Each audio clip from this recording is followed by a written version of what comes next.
Say there are three brothers, three rings. Bang, bang, bang. Should be easy for a man of your abilities. Marky, if my family goes down, it won't be the only one. Tell me, when did killing people become so hard, Marky? If I could give up one good Christmas, I'd die a happy man. A lot of people say it's a gangster movie or a crime movie. I think they're sort of in the spirit of the urban western, really.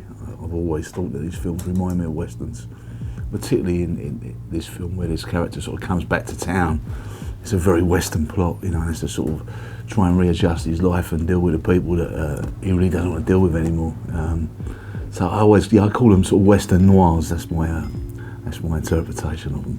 There's a lot of like gallows humour in it. One of the great things about this genre is that you find yourself laughing at something, you go, hang on a minute, I shouldn't really be laughing about this, you know. Is that the left one? You said the left. Look, the wedding ring. I said the fucking signet ring. Yeah, on the left. Whatever fucking side the signet was. It's the signet that I fucking wanted. I mean, it just appears to the dark side of, I don't know where people's mind goes, but I think if you like this genre of film, which people do, I think it's got a bit of everything. It's got the gallows humour, it's got the violence, it's a good story, it's some really sort of down-to-earth, gritty performances, so I think that if that's a genre you like, you're really going to like this film.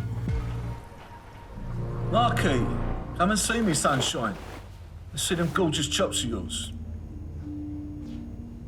Where you been, big boss? Did you forget where we were? Or did you just forget about us altogether? Caddy's a ruthless crime boss, you know, he's a sociopath. It's always subtly in the background, but I think that Caddy sees Mark as a commodity. That's what gangsters do, they see people as commodities like any other thing they buy and sell.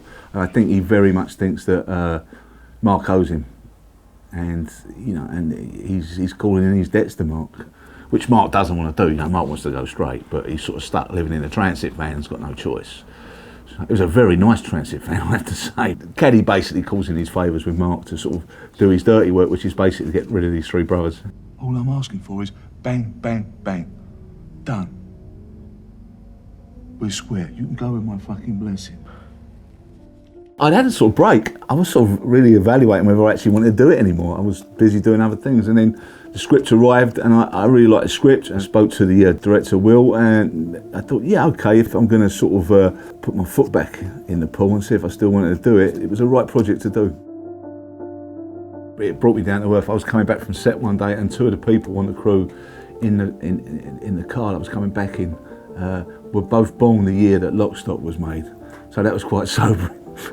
But I actually enjoyed the first day. The first day we shot over at the garage. It was a long time since I'd been on set, so I really enjoyed that. It was like, it was great to be back. It was like sort of coming home, if you like, you know. That first day back was really good.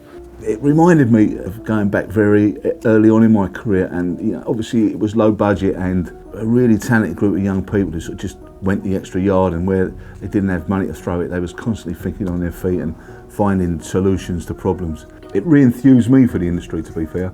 You know, when you see young people with enthusiasm, it reminds you not to be a miserable, cynical old git, you know, so yeah, it did me the world of good personally as well. Accident. No, there's a cabaret theatre in Deptford, the Albany Empire, and I was there to see a band one night, and the guy that ran the youth theatre, a guy called Trix Worrell, who devised and wrote Desmond's, he came up to the bar and said, I want you to be in my next play. And I was a bit drunk and said yes. And I remember on the first night regretting saying yes before I went on stage for the first time. I actually was sat in a rehearsal room looking at an exit door, fire exit door, for a good 20 minutes, really considering to go through there and never come back again. But and then sort of through that, Trix co-wrote a movie called For Queen and Country, and that got me my first movie. I've been fortunate, and I've got happy memories of every film that I've done for different reasons. You know, but I suppose from a purely personal point of view, when I was 18, 19, or just starting as an actor, you know, if you said to me, you're going to be in a movie with Bob Hoskins and a movie with Michael Caine, you know, that was a big deal, because they were two of my heroes, you know. Marky, if my family goes down, it won't be the only one.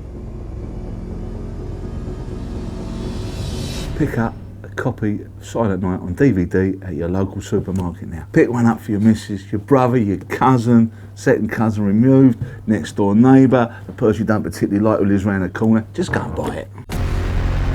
Take the job, you set everything up, I'll do the rest. I got my hands dirty for you before. I don't know if I can trust him. He might be more trouble than he's worth.